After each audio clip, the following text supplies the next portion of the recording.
வணக்கம். எப்படி இருக்கீங்க? இன்னைக்கு நம்ம எதை பத்தி பார்க்க போறோம்னா, கல்லீரல் நோயின் ஆரம்ப அறிகுறிகளை பத்தி தான் பார்க்க போறோம். எப்போதும் உங்களுக்கு சோர்வா இருக்கா? வயிறு உப்புசமா இருக்கா? யூரின் போகும்போது அடர் மஞ்சளா யூரின் தெரியுதா? கண்ணு கொஞ்சம் மஞ்சள் கலர்ல இருக்கா? இதெல்லாமே உங்க நண்பன்கிட்ட சொன்னீங்க அப்படின்னா, உங்க நண்பன் சொல்லுவான், நண்பா இதெல்லாம் ஒரு கேஸ் ட்ரபிளா தான் இருக்கும். ஒரு ஜீரக தண்ணி குடி அப்படின்னு சொல்லுவான். ஆனா உங்க கல்லீரல் ஒரு மூலையில இருந்துட்டு, பாஸ் நான் ரொம்ப நாளா இந்த பிரச்சனையை உனக்கு சொல்லிட்டே இருக்கேன். நீ என்னை கண்டுக்கவே மாட்டேங்கிறியே அப்படின்னு சொல்லும். நம்மள நிறைய பேருக்கு இந்த கல்லீரல் நோய்கள் இருக்கும். ஆனா இதோட சிம்டம்ஸ் வந்து ரொம்ப லேட்டா தான் தெரிய வரும். ஆனா சில எச்சரிக்கை அறிகுறிகள் நமக்கு முன்கூட்டியே தெரிய வரும். இதை நம்ம கண்டறிவதனால நம்மளால இந்த கல்லீரல் நோயிலிருந்து தப்பிக்க முடியும். முதல்ல இந்த கல்லீரல் என்ன வேலை பார்க்குது அப்படின்னு நம்ம பார்த்துடலாம். இந்த கல்லீரல் நம்ம உடம்புல இருக்கிற கெமிக்கல் ஃபேக்டரி மாதிரி. இந்த ஃபேக்டரியில என்ன ஸ்பெஷாலிட்டினா, இந்த ஃபேக்டரியை மூடவே மாட்டாங்க. எப்பவுமே ரன் ஆகிட்டே இருக்கும். உங்க உடம்பு தூங்கும்போது கூட இந்த கல்லீரல் வேலை செய்து கொண்டே இருக்கும். அப்படி என்ன வேலை பண்ணுது அப்படின்னு கேட்டீங்கன்னா, உங்க உடம்புல இருக்கிற நச்சுக்களை இந்த கல்லீரல் தான் சுத்தம் பண்ணுது. நீங்க சாப்பிட்ற சாப்பாடு செரிமானம் ஆகிறதுக்கு ஹெல்ப் பண்ணுது. உங்க உடம்புல இருக்கிற விட்டமின்ஸை வந்து ஸ்டோர் பண்ணி வைக்குது. அது மட்டும் இல்ல, நீங்க ஏதாச்சும் மெடிசின் சாப்பிட்றீங்கன்னா இந்த மெடிசின்ஸ் வந்து கல்லீரல்ல போய் தான் ஆக்டிவேட் ஆகும். அதே சமயம் உங்களுக்கு ஏதாச்சும் அடிபட்டா இங்கிருந்து ரத்தம் வரும்ல, ரத்தம் வரும்போது அந்த ரத்தம் உறையறதுக்கான புரதங்களை வந்து இந்த கல்லீரல் தான் உற்பத்தி செய்யுது. இந்த கல்லீரலோட ஆரம்பகட்ட அறிகுறிகள் ரொம்ப வேகா தான் இருக்கும். அதனாலே பல பேர் இது வந்து ஸ்ட்ரெஸ் ஆகுறனாலதான், வயிற்றுல அல்சர் ஏற்படுறதுனாலதான், அசிடிட்டினாலதான், அதுக்கப்புறம் ஒழுங்கா தூங்காதனாலதான் அப்படின்னு சொல்லிட்டு கண்டுக்காமலே விட்டுருவாங்க. ஓகே, நம்ம இந்த ஆரம்ப அறிகுறிகள் என்னென்ன அப்படின்னு பார்த்துடலாம். அதுக்கு முன்னாடி ஒரு முக்கியமான ஒரு இம்பார்ட்டன்ட் பாயிண்ட் சொல்றேன். இந்த லிவர் வந்து அதாச்சும் கல்லீரல் வந்து தன்னைத்தானே சரி பண்ணக்கூடிய ஒரு ஆற்றல் வாய்ந்தது. ஸோ இந்த ஆரம்ப அறிகுறிகளை நம்ம முன்கூட்டியே கண்டறிவதனால நம்மளுடைய லிவரை நம்மளால பாதுகாக்க முடியும், காப்பாற்ற முடியும். முதலாவதாக வரக்கூடிய இந்த ஆரம்பகட்ட அறிகுறி என்ன அப்படின்னு கேட்டீங்கன்னா சோர்வு. இந்த கல்லீரல் நோய் உள்ளவங்க ரொம்ப சோர்வாகவே காணப்படுவார்கள். எப்பவுமே எனக்கு ரொம்ப டயர்டா இருக்கு, எனக்கு ஸ்டாமினாவே இல்லை அப்படின்னு சொல்லிட்டு இருப்பாங்க. இந்த கல்லீரல் சோர்வோட ஸ்பெஷாலிட்டி என்னன்னு கேட்டீங்கன்னா, வேலை செய்வதற்கு முன்பு அவ்வளவு டயர்டா இருக்காது. ஆனா வேலை செய்து கொண்டிருக்கும் போதோ இல்ல வேலை செய்து முடித்த பின்போ அந்த டயர்ட்னஸ், அதாவது சோர்வு வந்து ரொம்ப அதிகமாயிரும். இது எதனால நடக்குது அப்படின்னு கேட்டீங்கன்னா, நான் முன்னாடியே சொன்ன மாதிரி இந்த கல்லீரல் தான் நம்ம உடம்புல இருக்கிற நச்சுக்களை அப்புறப்படுத்துது. நம்ம வேலை செய்யும் போது நம்ம உடம்புல இந்த நச்சுக்கள் வந்து அதிகமாகுது. அதனாலதான் நமக்கு சோர்வு ஏற்படுது கல்லீரல் நோய் இருந்தா.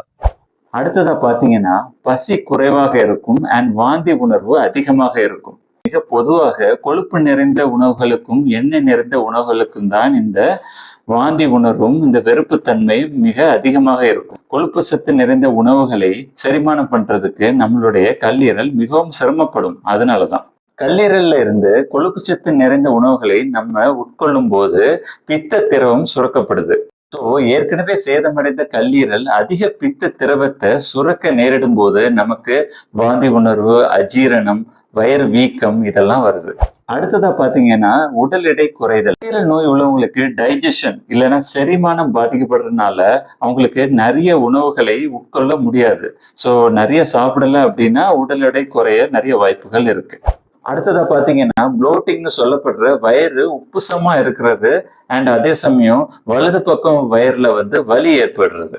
கல்லீரலுக்கு வலி உணர்வு கிடையாது. ஆனா கல்லீரலை சுத்தி ஒரு பிளாஸ்டிக் கவரிங் மாதிரி இருக்கிறது தான் நாங்க கிளிசன்ஸ் கேப்சூல் அப்படின்னு சொல்லுவோம். கல்லீரல் பாதிக்கப்பட்டிருந்தா ஆரம்ப கட்ட ஸ்டேஜ்ல வந்து கல்லீரல் வீக்கம் அடையும். கல்லீரல் வீக்கம் அடையறனால அதை சுத்தி இருக்கிற கேப்சூல் வந்து ஸ்ட்ரெச் ஆகும்போது நமக்கு வலி ஏற்படுது. அடுத்தது மக்கள் அதிகமாக புறக்கணிக்கிற ஒரு அறிகுறி, அது என்னன்னு கேட்டீங்கன்னா அரிப்பு. அதுலயும் இரவு நேரங்களில் தான் ரொம்ப அரிப்பு ஏற்படும். அதிலும் சில பேருக்கு அவங்க காலையில எழுந்த உடனே அவங்க கை கால் எல்லாம் பார்த்தாங்க அப்படின்னா கீறல்கள், அந்த ஸ்கிராட்ச்னால ஏற்படுற கீறல்கள் எல்லாம் ரொம்பவே அதிகமாக காணப்படும். இது எதனால ஏற்படுது அப்படின்னு கேட்டீங்கன்னா, நம்ம கல்லீரல் ஒழுங்கா வேலை செய்யல அப்படின்னா பைல் சால்ட்ஸ்னு சொல்லப்படுற அமிலங்கள் நம்மளுடைய தோலுக்கு அடியில் போய் டெபாசிட் ஆகிறனாலதான். அடுத்த அறிகுறி உங்களுக்கு தெரிஞ்சிருக்கும்னு நினைக்கிறேன். நம்மளுடைய கல்லீரல் பாதிக்கப்பட்டுச்சுன்னா நம்மளுடைய தோல், கண் இதுல எல்லாம் கொஞ்சம் மஞ்சள் நிறம் ஏற்படும். அது மட்டும் இல்ல, நம்மளுடைய யூரின் வந்து கொஞ்சம் டார்க்கா அடர் மஞ்சளா இருக்கும். பல பேர் அவங்களுடைய தோல் அண்ட் கண்கள் மஞ்சளாகுவதை கவனிக்க மாட்டாங்க. அவங்க நோட்டீஸ் பண்ற ஃபர்ஸ்ட் விஷயம் எதுவா இருக்கும்னா, அவங்களுடைய யூரின் வந்து டார்க்கா போறது தான் அவங்க ஃபர்ஸ்டா நோட்டீஸ் பண்ணுவாங்க. ஏன் கல்லீரல் பாதிக்கப்பட்ட தோல், கண்கள் அண்ட் யூரின் வந்து மஞ்சளா காணப்படுதுன்னா, நம்மளுடைய இரத்தத்தில் இருக்கிற சிவப்பு இரத்த அணுக்கள் அழிக்கப்படும் போது அதிலிருந்து உருவாகிற ஒரு கழிவு பொருள் தான் பிலிருபின். நார்மலா இந்த பிலிருபின் வந்து இரத்தத்திலிருந்து கல்லீரலுக்கு போகும்.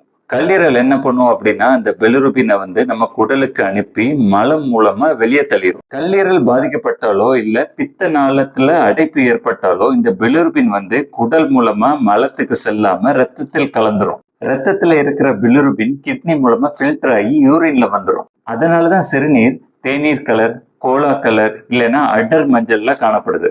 நெக்ஸ்ட், கால் வீக்கம்.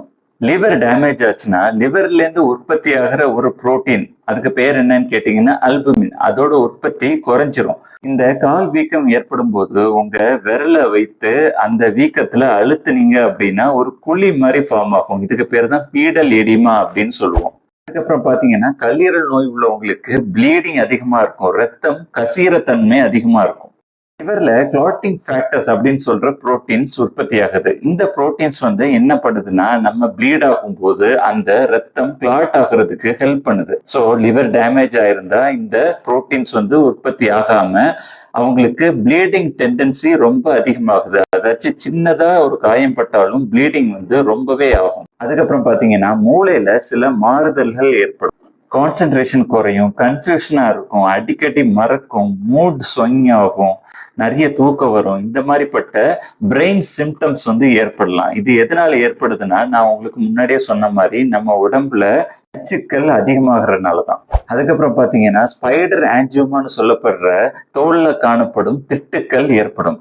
இந்த திட்டுக்கள் பாத்தீங்க அப்படின்னா வந்து ஸ்பைடர் மாதிரி இரத்த குழாய்கள் விரிந்திருக்கும். எந்தெந்த இடத்துல வரும்னு கேட்டீங்கன்னா, முகத்துல, கழுத்துல, மார்பு பகுதியில வரும். இடுப்புக்கு கீழே வர்றது ரொம்ப அரிதுதான். எதனால ஏற்படுதுன்னா, கல்லீரல் நோய் இருந்தா ஈஸ்ட்ரோஜன் ஹார்மோன் அவங்க உடம்புல அதிகமாகறதுனாலதான். அடுத்தது பாமார் எரித்திமா. இந்த படத்துல பாத்தீங்கன்னா உள்ளங்கையில சிகப்பு நிற திட்டுக்கள் ஏற்படும். வலியோ அரிப்போ ஒன்றும் ஏற்படாது. எதனால இது வருதுன்னு கேட்டீங்கன்னா, லிவர் டேமேஜ்ல ஈஸ்ட்ரோஜன் ஹார்மோன் உடம்புல அதிகமாகறதுனாலதான். அடுத்ததா ஆண்களுக்கு மார்பகங்கள் வீங்கும், விதை வந்து சுருங்கும், முடி கொட்டுதல் அதிகமாக காணப்படும். இதெல்லாம் எதனால ஏற்படுதுன்னா ஹார்மோனல் சேஞ்சஸ் நடக்கிறதுனாலதான். அதுக்கப்புறம் பாத்தீங்கன்னா மலம் வந்து வெளிர் நிறம் இல்லைன்னா களிமண் நிறத்துல இருக்கும். செரிக்கப்படாத கொழுப்புகள் மலத்துல போறதுனாலதான் இந்த மாதிரி கலர்ல காணப்படுது. சில சமயம் அந்த மலம் வந்து ஒழுங்கா ஃப்ளஷ் ஆகாம தண்ணீர்ல மிதக்க நேரிடும். அதுக்கப்புறம் பாத்தீங்கன்னா கொழுப்பு கட்டிகள் உடம்பில் ஏற்பட ஆரம்பிக்கும். அதிலும் பாத்தீங்கன்னா அது கண்களுக்கு மேலதான் ரொம்ப வெளியே தெரிய ஆரம்பிக்கும்.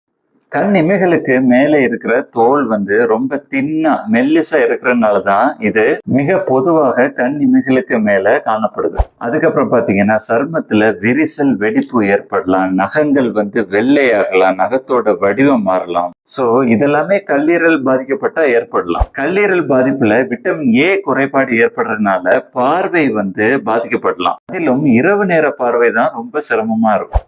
கல்லீரல் பாதிப்புல ஏற்படுற அறிகுறிகள் பத்தி நான் உங்கள்கிட்ட சொல்லிட்டேன். அடுத்ததா கல்லீரல் பாதிப்பு யார் யாருக்கு ஏற்படலாம் அப்படின்னு பாத்திரலாம். அதிகம் மது அருந்துனீங்கன்னா, குண்டா இருந்தீங்கன்னாலோ இல்ல சர்க்கரை நோய் உங்களுக்கு இருந்தாலோ கல்லீரல் பாதிப்பு ஏற்படலாம். ஜங்க் ஃபுட்ஸ்னு சொல்லப்படுற பதப்படுத்தப்பட்ட உணவுகளை அதிகம் நீங்க சாப்பிட்டாலோ, ஹெப்படைட்டிஸ் வைரல் இன்ஃபெக்ஷன் உங்களுக்கு இருந்தாலோ கல்லீரல் பாதிக்கப்படலாம். கல்லீரல் பாதிக்கிற மருந்துகள் எடுக்கும் போதும் இந்த கல்லீரல் பாதிப்பு ஏற்படலாம். நான் முன்னாடியே சொன்ன மாதிரி இந்த கல்லீரலுக்கு தன்னைத்தானே சரி செய்யக்கூடிய ரீஜெனரேட்டிவ் கெப்பாசிட்டி இருக்கிறனால இந்த கல்லீரல் பாதிப்பை நம்ம முன்கூட்டியே கண்டறிந்தோம் அப்படின்னா வந்து இந்த கல்லீரல் பாதிப்புல இருந்து நம்மளால தப்பிக்க முடியும். அடுத்த வீடியோல கல்லீரல் நோயில இருந்து தப்பிக்க என்னென்ன சாப்பிடணும், என்னென்ன சாப்பிடக்கூடாது அப்படின்னு நான் உங்களுக்கு சொல்றேன். மேலும் இந்த மாதிரிப்பட்ட ஆரோக்கியம் சார்ந்த வீடியோஸுக்கு நம்ம சேனலை வந்து சப்ஸ்கிரைப் பண்ணுங்க. நன்றி, வணக்கம்.